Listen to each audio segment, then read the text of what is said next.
1918. Casi 4 años de fieros combates culminaron en un asalto de los alemanes.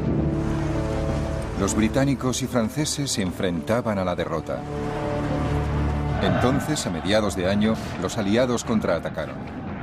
El equilibrio de fuerzas en las trincheras se rompió de repente. Los cañones callaron.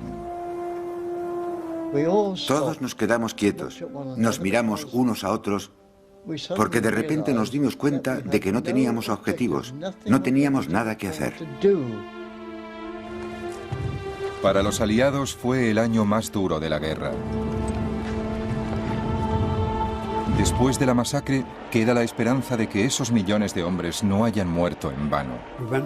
Nos volvimos locos. Abrieron las puertas y todo el mundo bajó a tierra y bailamos por las calles con los heridos y las chicas.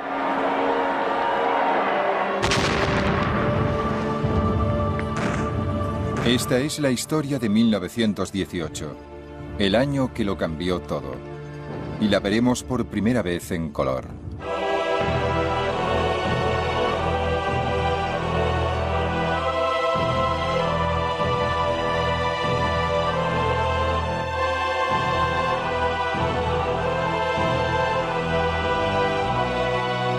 Primera Guerra Mundial en color. Victoria y desesperación.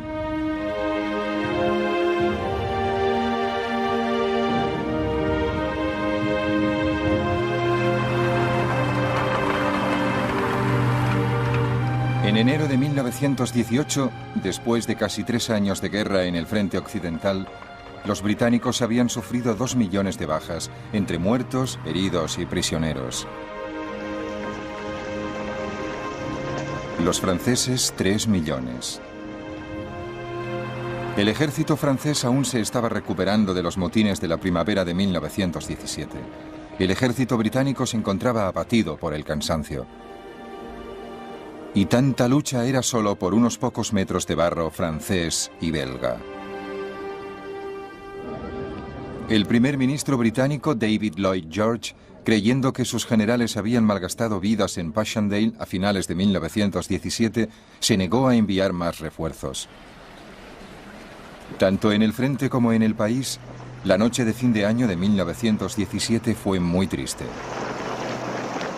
¿Cuándo terminará esta horrible pesadilla? El país está agotado. La gente ya no habla de guerra. ¿Cuándo podremos volver a llevar nuestras propias vidas? ¿Volveremos a hacerlo? Pero para Alemania, el año nuevo traía esperanzas de ganar la guerra. Los alemanes estaban por fin en posición de lanzar una gran ofensiva final. Los rusos habían pedido la paz y ya no participaban en la guerra, lo que significaba que los alemanes tenían miles de soldados disponibles para mandarlos al frente occidental para la gran ofensiva. El comandante alemán del frente occidental, el general Erich von Ludendorff, se preparaba para la batalla.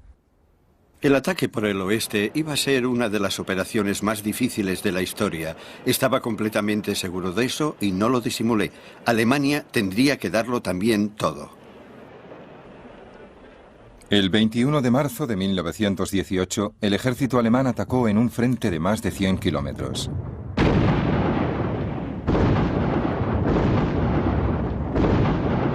La ofensiva se conoció como Ofensiva Ludendorff y fue el mayor ataque que se haya visto jamás con armamento moderno. 6.500 cañones y 500 morteros dispararon simultáneamente por todo el frente. Winston Churchill, que había vuelto al gobierno como ministro de municiones, visitaba el cuartel general del ejército en Francia. Igual que un pianista recorre el teclado desde los agudos a los graves, en menos de 1 minuto se levantó la salva de cañonazos más tremenda que haya visto nunca.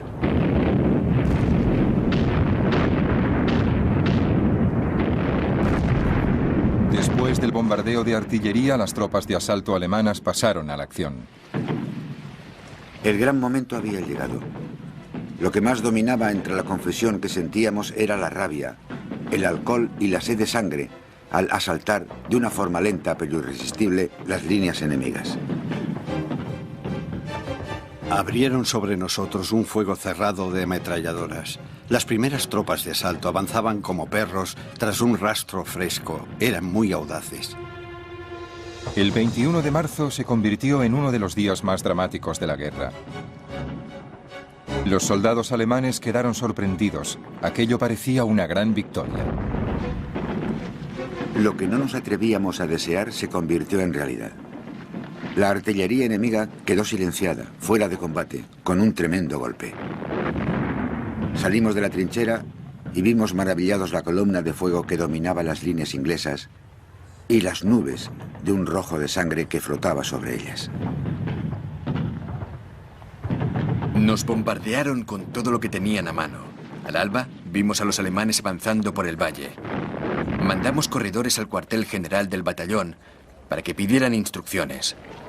Los 2 primeros cayeron muertos o prisioneros. El tercero volvió para decirnos que los alemanes estaban desayunando en la cocina del cuartel general.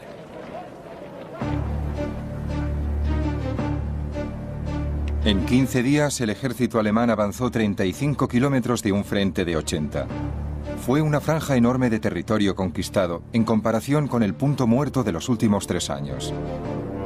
La batalla había terminado antes del 4 de abril. Fue una victoria brillante, y así la recordará la historia. Lo que no habían logrado los ingleses y franceses lo habíamos conseguido nosotros en el 4º año de guerra. Ahora estamos pasando por el momento más crítico que hemos vivido. Los alemanes son muy buenos luchadores y tienen una organización fantástica que les apoya. Pero los alemanes no habían conseguido infligir al enemigo una derrota decisiva, y el comandante británico Sir Douglas Haig reunió a sus soldados con un solo grito. Muchos de nosotros estamos cansados. A los que lo están, les diré que la victoria siempre es para el bando que más resiste. No tenemos más remedio que luchar hasta el final. Cada posición debe mantenerse hasta el último soldado. Aunque estemos contra la pared, debemos luchar hasta el final, convencidos de la justicia de nuestra causa.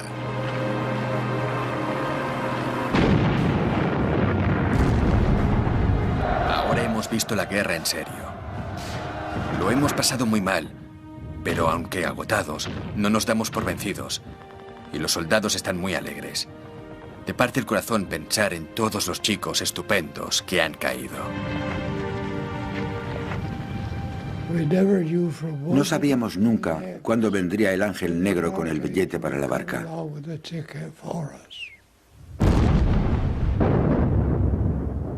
Oías una explosión y todo se llenaba de metralla. Una herida de metralla es mucho peor que una de bala. La metralla, si te da de lleno, te puede destrozar. Para los aliados fue el momento más crítico de toda la guerra. Los alemanes estaban a punto de abrirse paso y separar al ejército francés del británico. Y por eso, entre otras cosas, el general Foch, comandante francés, fue nombrado comandante en jefe de los aliados.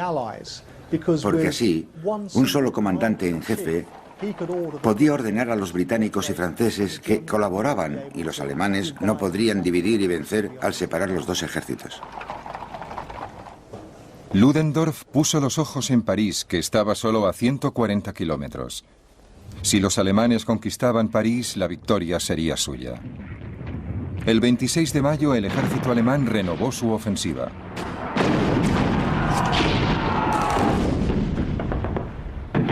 Los alemanes abrieron fuego, el más fuerte que había oído jamás. A esta clase de artillería la llamaban Trommelfeuer, que significa fuego de tambor, y era una descripción muy buena. Era como un redoble en un tambor de hojalata enorme.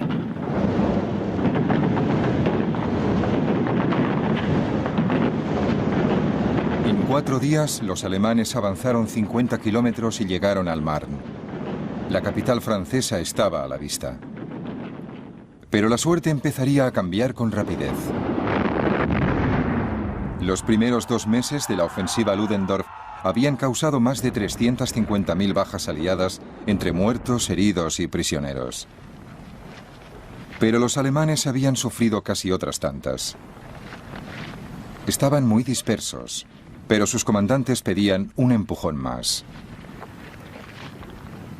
En julio de 1918, el alto mando alemán aún conservaba cierto optimismo, pero eran muy conscientes de que se les terminaba el tiempo. Habían atacado 4 veces y no habían logrado derrotar definitivamente a los británicos y franceses. Los norteamericanos habían entrado en escena y los alemanes decidieron lanzar una última ofensiva sobre el río Marne. El 15 de julio atacaron 52 divisiones alemanas. Las defensas francesas estaban bien preparadas. Cuando llegaron las tropas de asalto alemanas, estaban fuera del alcance de la artillería de apoyo. Los tanques y la infantería aliada contraatacaron.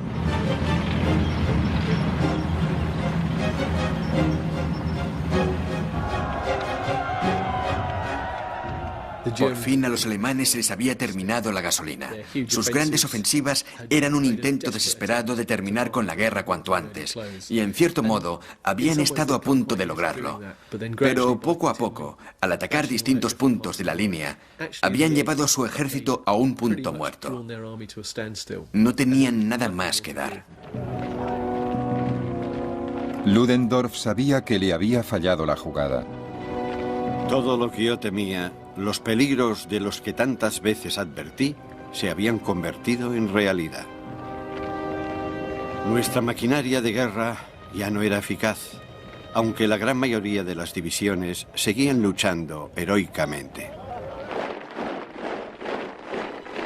Un nuevo millón de soldados norteamericanos había llegado al campo de batalla.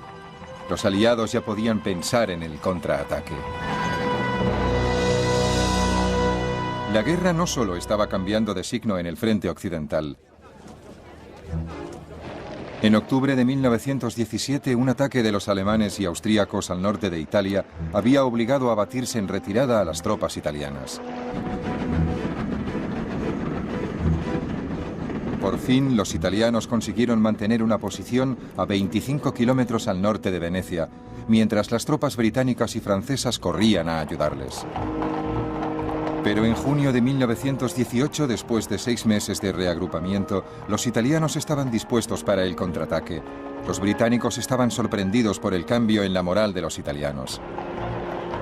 Las noticias son espléndidas. Los italianos han reforzado completamente la línea y todo el mundo habla del principio del fin. Los austríacos están hechos polvo y habrá problemas cuando su derrota llegue a saberse.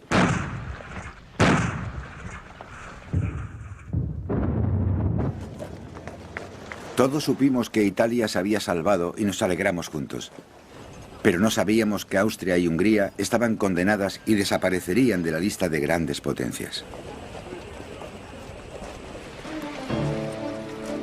Pero la guerra tenía que ganarse en el frente occidental. A partir de ese momento, las tácticas aliadas se iban a combinar con el armamento y los recursos humanos para producir el mayor despliegue de fuerzas militares que haya visto el mundo. El 4 de julio de 1918, una división australiana dirigió un ataque a pequeña escala, pero demoledor. Fue una auténtica lección de cómo librar una batalla.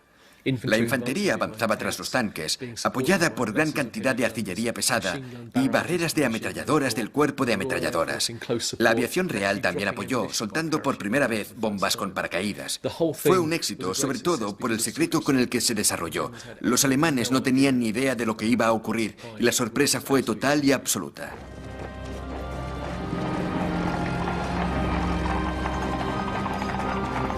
Aprendiendo del éxito australiano, los comandantes británicos y franceses planearon un ataque parecido, pero a gran escala. Los aliados concentraron una gran fuerza cerca de la ciudad de Amiens, con 530 tanques británicos y 70 franceses a la cabeza. El 8 de agosto, a las 4 de la madrugada, y aún escondida por una niebla que seguía protegiendo los preparativos de la noche anterior, nuestra artillería abrió un fuego intenso que destrozó las baterías de cañones enemigos.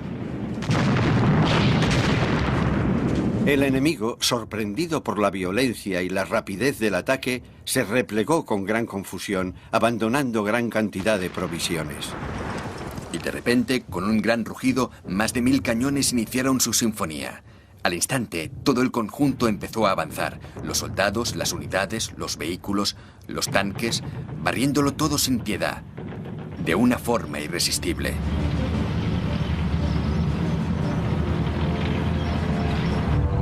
Hemos avanzado 10 kilómetros. Aquí empieza la guerra de movilidad. Para los aliados fue el mejor día de la guerra hasta entonces. El ataque fue tan rápido e inesperado que un jefe de brigada alemán fue capturado mientras desayunaba. La organización era perfecta para avanzar. Íbamos a una velocidad tremenda. Era fantástico volver a avanzar, y no como en marzo, cuando íbamos de retirada. Los aliados avanzaron unos 12 kilómetros y los alemanes sufrieron unas 27.000 bajas. Esta era la clase de victoria que se echaba de menos en el frente occidental desde 1914. Durante el mes siguiente, los aliados empujaron a los alemanes a retroceder 40 kilómetros de un frente de 65. Los comandantes aliados veían una transformación sorprendente. La disciplina del ejército alemán se degrada rápidamente y los oficiales alemanes ya no son lo que eran. Para mí, esto es el principio del fin. Creo que los alemanes tendrán que retirarse en todos los frentes antes del invierno. Tienes muchos motivos para estar contenta en casa, pero no quiero que pienses que ya está todo ganado. Los alemanes todavía guardan muchas coces. Si podemos volver a estar juntos después de la guerra, haremos algo con nuestras vidas para demostrar nuestra gratitud por la bondad de Dios. Pero claro, aún no estoy en casa.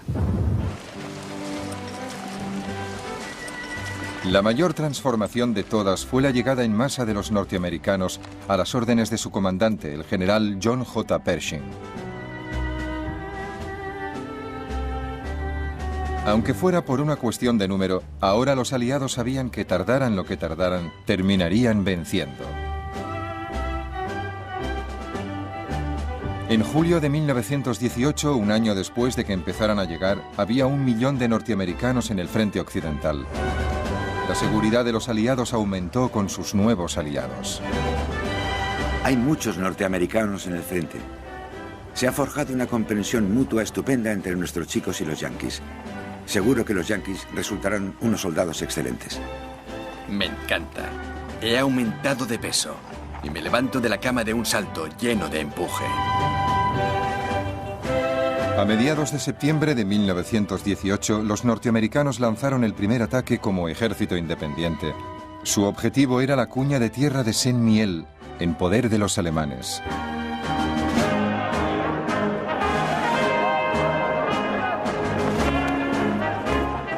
Fue una gran victoria. Pershing estaba entusiasmado. La toma de Saint-Mihiel fue más eficaz que cualquier otra operación de la guerra para reanimar a los aliados.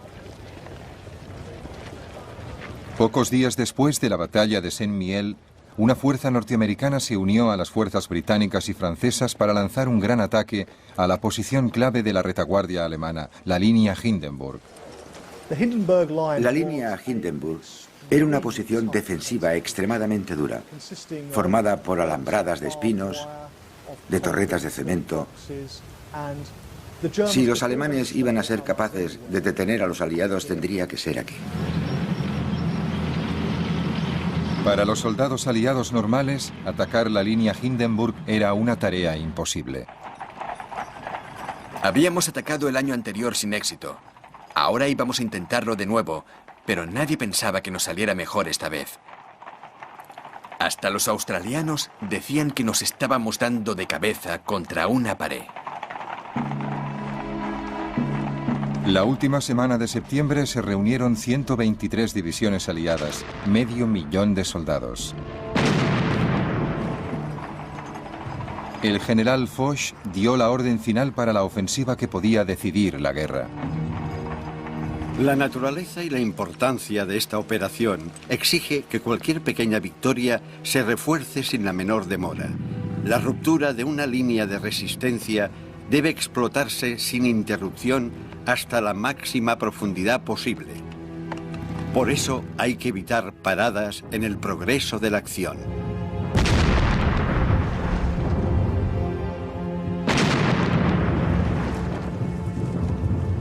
La guerra de trincheras y el estancamiento eran cosa del pasado. Gracias a las líneas de artillería cada vez más precisas que ablandaban al enemigo, los soldados aliados podían hacer realidad el deseo de Foch por una guerra de grandes movimientos. Recibimos inmediatamente la orden de atacar y nos lanzamos, aunque teníamos que arrastrar la ametralladora. Estábamos muy emocionados y había mucho ruido. Todo el rato pensábamos que nos tumbaría una bomba, pero no ocurrió. Atravesamos zanjas y alambres de espino con la ropa cada vez más mojada y rota.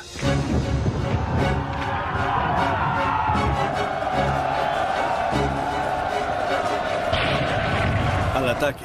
Avanzamos y apenas hemos recorrido 100 metros cuando el fuego de las ametralladoras barre la llanura. Las balas silban por todas partes. Logramos avanzar a pesar de todo. Tenemos que salir de esta zona. Si no, ni uno solo de nosotros volverá vivo. Estamos hechos un asco. Sucios, llenos de barro, mojados hasta los muslos y con la ropa hecha jirones. Brooks ha muerto en el avance y he oído que Holt está herido por una bomba. Un operador de radio británico siguió a la infantería desde la trinchera para instalar una emisora en el frente e informar de los progresos. Pero la unidad había perdido una pieza vital del equipo. Nos encontramos con que no teníamos antena. Volví, la encontré y entonces volví a las trincheras de apoyo para recogerla y tuve que llegar hasta allí pisando a los muertos. Ese día solo me comuniqué con los muertos porque tenía que pisarles y decía, lo siento, chico.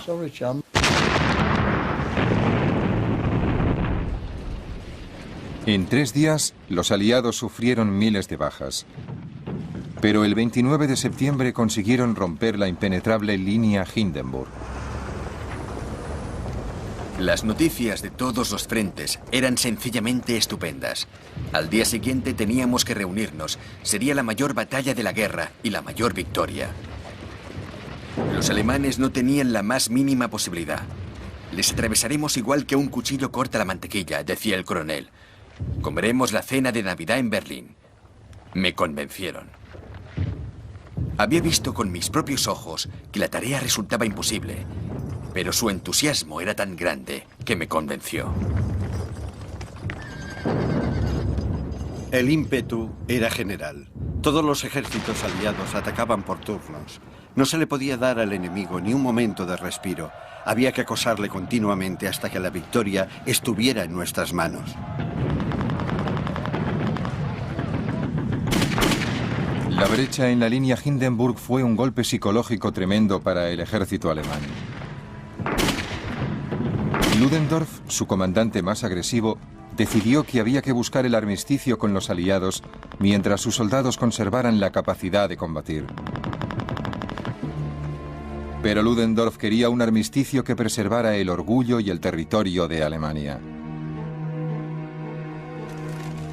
Ya en enero, el presidente de los Estados Unidos, Woodrow Wilson, había propuesto un plan de paz con 14 puntos que fuera honroso para todos los bandos. Los líderes y los comandantes aliados se reunieron para hablar de las condiciones de paz que podían ofrecerse a Alemania.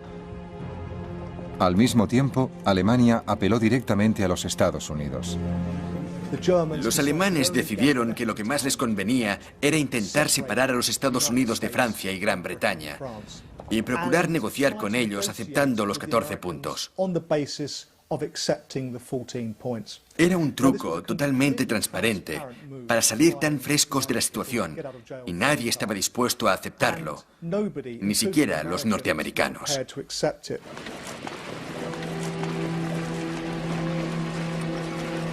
Los británicos y franceses exigían que se incluyera en el Tratado de Paz la abolición de la monarquía alemana. Para los tradicionalistas como Ludendorff, eso era una ofensa. El ejército alemán seguía dispuesto a luchar. Ludendorff había recuperado el valor y la esperanza del tratado de paz se rompió. Aunque estaba en sus últimos estertores, la guerra aún no había terminado.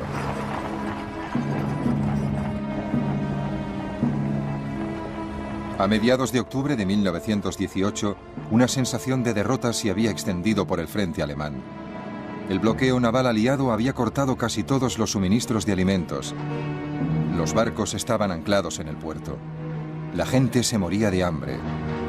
En el frente, las raciones iban disminuyendo cada día.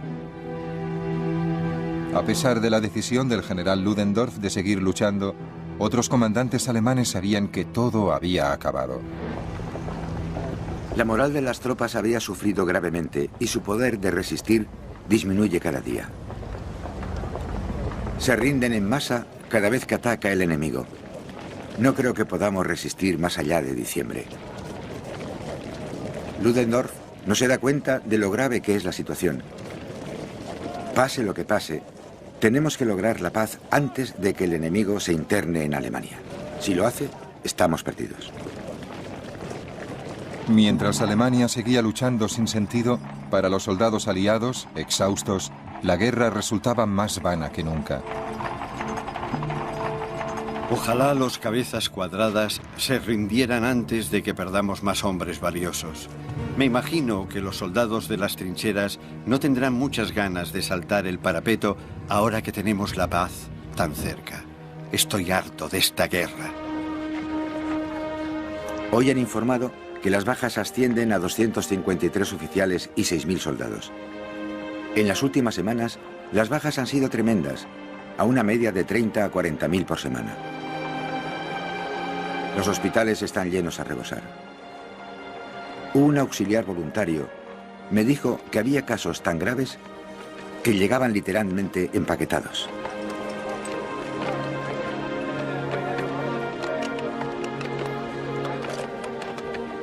Creo que podemos asegurar que no durará mucho. Los alemanes a los que nos hemos enfrentado no eran ningún peligro, solo pensaban en la paz. Los refugiados franceses y belgas volvían a los pueblos y ciudades que fueron ocupadas por el ejército alemán y arruinadas por la guerra.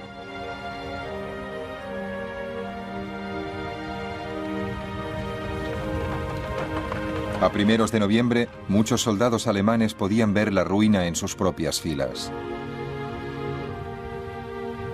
Los ejércitos alemanes estaban en muy baja forma. Todos los soldados y todos los civiles tenían hambre. Las pérdidas materiales no podían reponerse y los soldados que llegaban al frente eran demasiado jóvenes, mal preparados y poco dispuestos a jugarse el cuello, porque se veía que la guerra era una batalla perdida. Ludendorff seguía queriendo luchar y apeló al ejército alemán para que rechazara las ofertas de paz. Pero entonces el país se hundió de repente. El 26 de octubre el Kaiser expulsó a Ludendorff por insubordinación. 2 semanas más tarde el propio Kaiser abdicó y se marchó al exilio.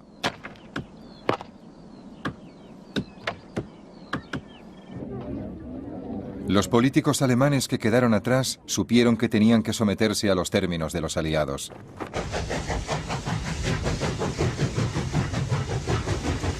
A las 5 de la madrugada del 11 de noviembre se firmó el armisticio en un tren en la campiña francesa de Compiègne. A las 11 en punto del día 11 del mes 11, los cañones del frente occidental callaron. Todo se detuvo y quedó algo que solo puedo definir como un silencio mortal. Y todos nos quedamos quietos, nos miramos unos a otros, porque de repente nos dimos cuenta de que no teníamos objetivos,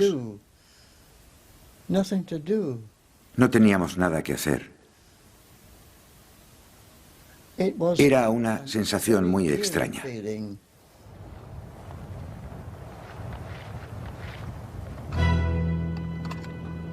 Habéis ganado la mayor batalla de la historia y habéis rescatado la causa más sagrada de todas, la libertad del mundo.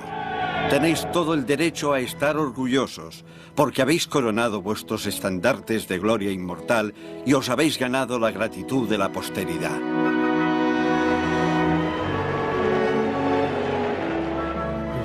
Nos volvimos locos, locos. Abrieron las compuertas y todo el mundo bajó a tierra. Y bailamos por las calles con los heridos y las chicas. Nos volvimos todos locos. Supongo que fue el día más memorable de la historia del mundo. Las calles se pusieron tan llenas que no se podía ni andar. Las multitudes vitoreaban a los soldados, las chicas iban a hombros de los soldados y los soldados a hombros de los civiles.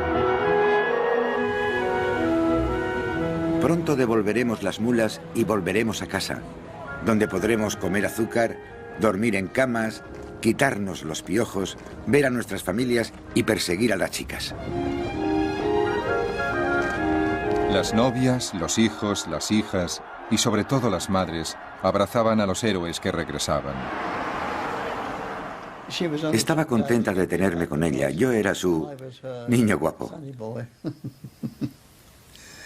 Estaba tan pendiente de mí, contenta de tenerme con ella. Estaba contenta de tenerme con ella. No podía pensar en nada más. Menos mal que ha vuelto a casa sano y salvo. Mientras cumplíamos con las formalidades para desembarcar, una idea extraña e irreal se me pasaba por la cabeza. Yo tenía un futuro por delante. Hacía años que no pensaba en eso. Cuando los soldados volvían y contaban lo que habían pasado, la gente no lo comprendía.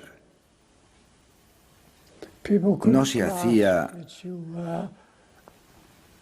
a la idea de lo que habías pasado.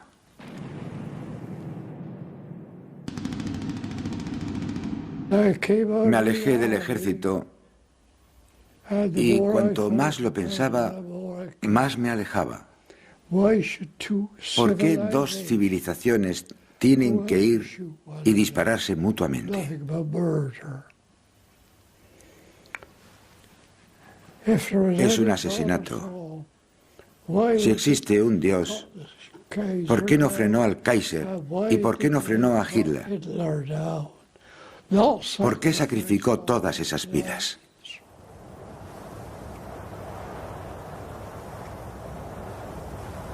Para los británicos, el año más costoso de la Primera Guerra Mundial no fue 1916, el año del Somme, ni 1917, el año de Passchendaele, sino 1918, el año de la victoria.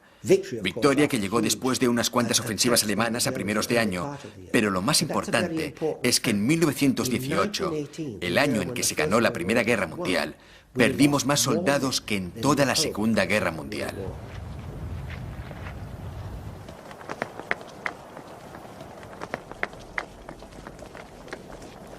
Pero por el momento todo era alivio y las ciudades francesas recibían con alegría a sus libertadores.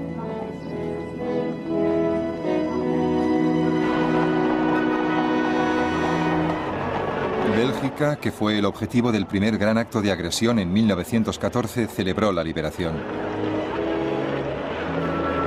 Cuando volvió su rey, se encontró con una ruidosa celebración en Bruselas.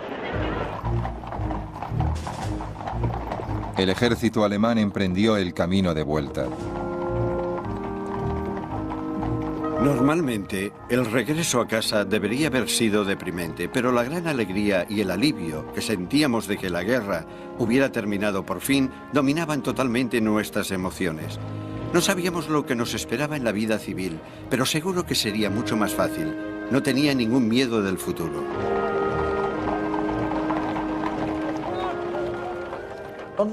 En los términos del armisticio, las tropas alemanas que siguieran de uniforme podían marchar de vuelta a Alemania. Y pienso que eso fue un gran error, un error psicológico de los aliados, porque permitía que los alemanes se engañaran pensando que no habían sido derrotados del todo, porque sus tropas volvían por su propio pie y no eran devueltas como a prisioneros. 12 días después de firmar el armisticio, la armada alemana se rindió oficialmente y entregó sus barcos a los británicos. Los oficiales y los soldados ingleses subieron a cubierta.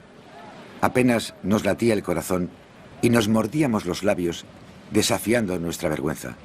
No era vergüenza, porque pensábamos con orgullo en todas nuestras victorias y proezas heroicas.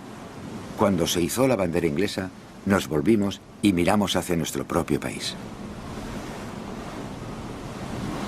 La flota de Alemania zarpó hacia la base británica de Scapa Flow para ponerse bajo control aliado. 9 meses después, en un acto final de desafío, los marinos alemanes hundieron sus propios barcos.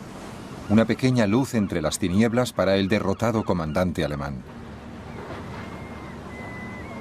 La historia del pueblo alemán termina de momento con la paz. El futuro se ve muy oscuro y el único destello han sido las acciones de nuestros hombres en Scapa Flow. Se han desvanecido todas las ilusiones. Estamos ante la nada. Vimos los barcos en Scapa Flow. De algunos aún se veía la chimenea y parte de la cubierta superior. Estaban en el fondo, hundidos. No podíamos creerlo.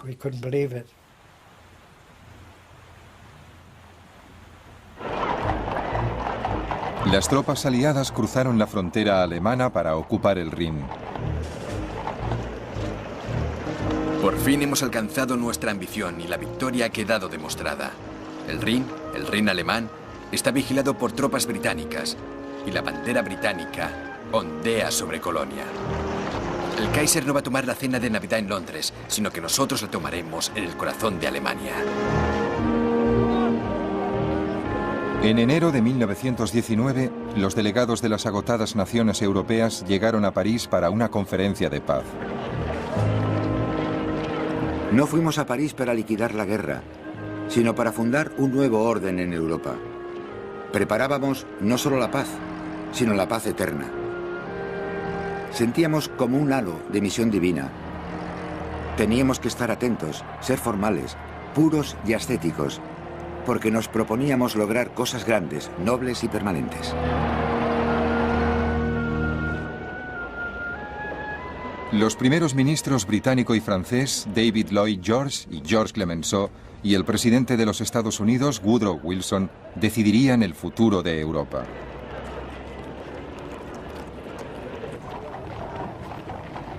Para Lloyd George y Clemenceau, la prioridad era suprimir la capacidad de Alemania para hacer la guerra. Insistieron en que Alemania debía entregar todos los aviones, tanques y submarinos, mantener su ejército por debajo de los 100.000 efectivos, rendir todas sus colonias y pagar una compensación financiera. También debía ceder terreno por el este al nuevo Estado independiente de Polonia. Para algunos delegados que habían viajado a París con grandes esperanzas, los términos eran muy severos. Si yo fuera alemán, no firmaría de ninguna manera. No les deja esperanzas ni ahora ni en el futuro. Los vencedores tenían el poder. Como diría Lloyd George ante la Cámara de los Comunes: los términos de la paz son terribles en muchos sentidos para imponérselos a un país, y terribles fueron los crímenes que hay que compensar. El 28 de junio se firmó el Tratado de Paz en la Sala de los Espejos del Palacio de Versalles. De repente, desde fuera, oímos el estallido de los cañones saludando con salvas. Anunciaban a París que se había firmado el segundo Tratado de Versalles. Las naciones vencedoras celebraron desfiles de la victoria y la vida pudo volver a la normalidad.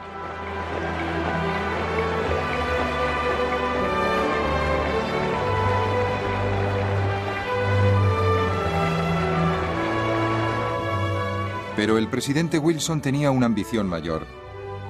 Un nuevo mundo que la guerra no volviera a destruir. Un mundo con un nuevo organismo internacional que salvaguardara la paz. La Liga de Naciones.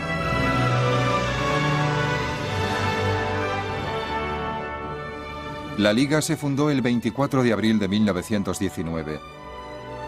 La primera vez que la propuso, Wilson dijo: es una garantía definitiva de paz. Es una garantía definitiva contra la agresión. Es una garantía definitiva contra todo lo que ha estado a punto de llevar a la ruina toda la estructura de la civilización.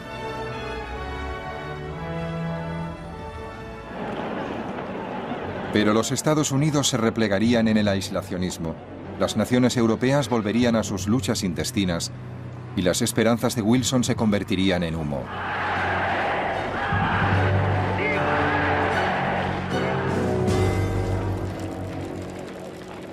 Los 4 años de guerra habían alimentado nuevas ideas revolucionarias.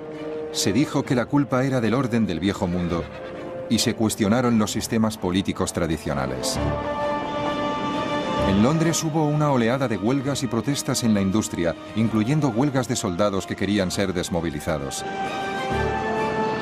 En los Estados Unidos, una organización llamada Trabajadores Industriales del Mundo sembró el caos en las calles.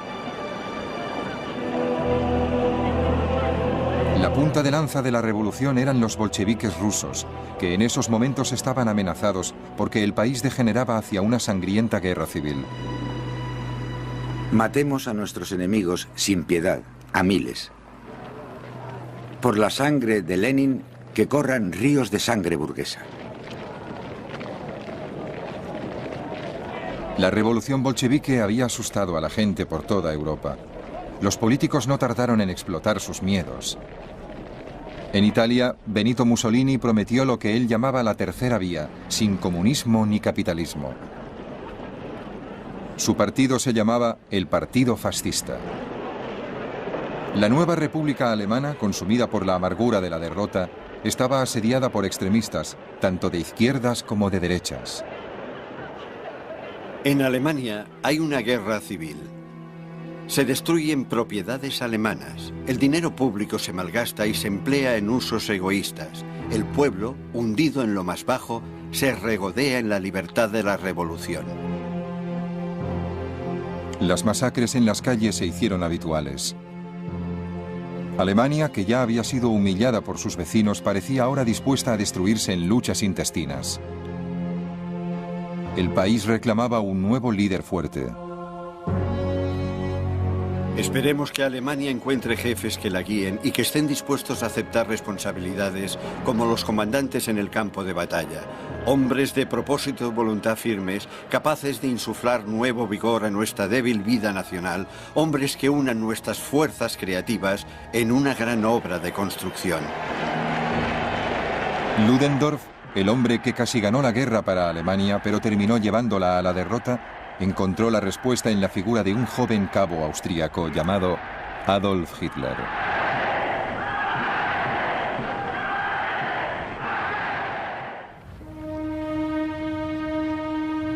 La Primera Guerra Mundial tenía que ser la guerra que acabaría con todas las guerras. En cambio, solo fue el primer acto de un cataclismo europeo que volvería a arder al cabo de solo 20 años. No envejecerán como hemos envejecido nosotros. La edad no les agotará, ni los años les condenarán. Cuando se ponga el sol y cuando salga, les recordaremos. Habremos resistido y habremos sufrido, y muchos hombres habrán sido masacrados. Ahora sus nombres están en la puerta de Menin. Miles de muertos que no tienen tumba conocida. Y muchas veces me pregunto si los sacrificios que hicimos valían la pena. Es decir, ¿nos han condenado los años? Aún hay guerras y aún se habla de guerras. ¿Valió la pena?